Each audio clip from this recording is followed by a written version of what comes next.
Race, ayun maroon pala yun. Magandang hapon po sa ating lahat. Ako po yung magpapasalamat lamang sa mga nagdaan po na daming nangyari. Kasi parang 3 linggo po yata kaming hindi nakapanambahan. Bakit daw sabi ng Lola Joy? Ako po yung nagkasakit. Dahil nagsimula po yun para akong lalagnatin. Nag-chills, tapos basta yun pong pakiramdam na nilalagnat pero hindi nilalagnat. Hindi po mainit, di mataas ang temperature pero sensitive ang balat, mainit mabigat ang ulo, parang nahihilo, gayon. Tapos po ilang araw yun, akala ko po nga po ako'y dala pa ng binat ng panganganak.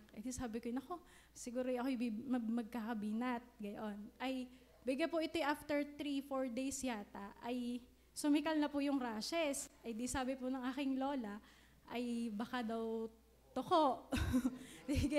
Kaya biro ko po kay pastor, ako'y kakapit muna sa pader.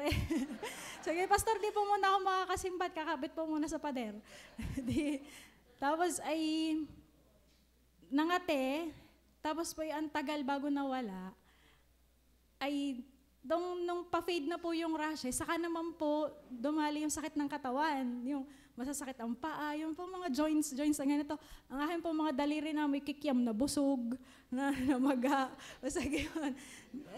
Parang 2 weeks po bago mag-celebration ng birthday ni Ineng. Yun. Tapos pinagpapasalamat ko po gumaling, biyaya ng Panginoon po ay gumaling bago po ang celebration ng birthday ni Ining. At yun din po pinagpapasalamat ka. Isang taon na po si Niknik. Mukha lang pong hindi 1 taon, pero 1 taon po yan. Yan. September 3 po ang kanyang birthday sa biyaya po ng Panginoon. At September 9 po ay pinagkalooban po na ma-celebrate po ang kanyang kaarawan. Sa mga nagpunta po, salamat. Sa mga hindi po, pasensya na po. Yan. At ako po yung natutuwa din, pinagpapasalamat ko po sa Panginoon na kahit po medyo tight ang budget namin para sa birthday ni Ining, nakakatuwa po at hindi ko pa alam kung kita niyo sa picture, may lechon. May nag-sponsor po ng lechon, nakakatuwa po. Tapos ganito po, yun, nag-story. Ang aking pong tita po namin ni Gara, nag-aalaga ng native, yung black na baboy.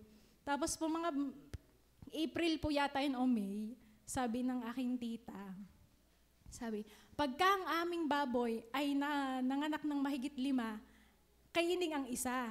Sabi ngayon, nung nanganak po ay si Yam. Sabi ko siya, amin ang isa niyan ha, pangako mo na. Yun, nakakatawa po at meron po kaming naipakain sa mga bisita. At halos po lahat nga ng aming sponsor. Nakakatawa po. Yun. Tapos po pinagpapasalamat ko din po sa Panginoon na nung pong araw na yon, ang dami pong naibahagi at mga tracts. Kasi isiningit ko po sa giveaways po ni Ining. At ang dami din po nabigyan ng mga ligtas na. Yung mga ligtas na, nabigyan pa ng tracts. Sabi kami, maliligtas pa lalo na rin. Yun. At gayon din po yung nakapasok na po sa school, first day of school as daycare po ni Katkat. Yun po ang panganay. Kakatawa po, nitong Tuesday lang po ang first day. At nagpaiwan naman po agad. Sabi ko, anak, maiiwanan ka na ng mami ha at walang mag-aalaga kay Niknik. Sabi, sige daw, kahit tatahimik. Tapos parang kung kita ko paiyak na, sabi ko, huwag kang iiyak at walang naiyak dito, magagalit ng teacher. Ayos din nga, dali din, papaiwan. Kakatawa. At 4 days na po sabi Mami, ba't pasok ng everyday? Sabi ko, ganun talaga, anak, Monday to Friday, 5 days ikaw papasok. Tapos, Saturday, walang pasok. Sunday, church naman tayo. Sabi, okay, Mami. Di pag Sunday ay church tayo everyday. Hindi nga, anak, everyday ang church. Parang mas gusto pa ho dito kaysa doon yata sa school. Ayun, hindi na. Nakakatawa pa, may mga pa-star-star na din naman. Tapos kinausap ko din po ang teacher. At sabi ko, teacher, dahil alam niya po na ibang apo, Sabi kay teacher, si Kat po, bago pa ako makaimik, sabi, hindi po nagsasign up the cross. Opo, alam ko po yun, yung mami, alam ko po yun. At saka po, teacher, hindi rin po. Nasayaw po, opo, alam ko naman po. Kakatuwa po, alam ni teacher. Hindi ko na kailangan mag-explain. Sabi ko siya, sige po. At least po ay, hindi man po laging natatandaan ng bata, yung gayon, nasusuportahan po ng teacher. Kasi alam po ng teacher yon. And ang last po, ay biyaya din po ng Panginoon.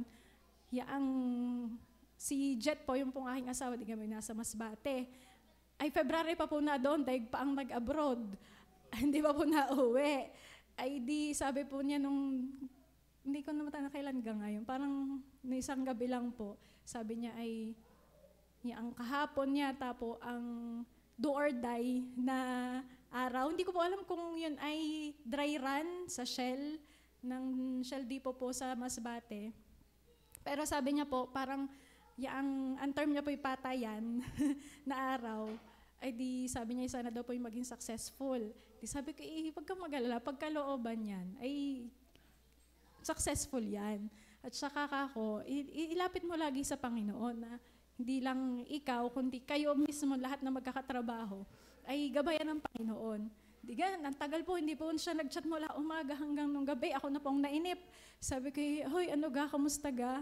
Sabi niya, yun daw po, pauwi na daw po siya at successful naman daw po yung kung ano naman po yung ginawa. Hindi ko ba alam yun. Tapos di ako po i-chat agad kay Gara. Sabi ko, Gara, salamat sa inyong mga panalangin dahil ni-request ko din po kay Willie Grace. Yun. Tapos ang bottom line po, nagkalinaw na po kung kailan uuwi. Dahil pag po akin tinatanong, laging katapusan. Ay, katapusan ga ng ano? Katapusan ng September, ng taon, ng kailan ga. Di yun po ang sabi. May date po, September 26. At kung kalooban niya po, makauwi na. Ayan, kasama-sama po kami. Maisama ko uli dito. Ayan po. Salamat po sa Panginoon.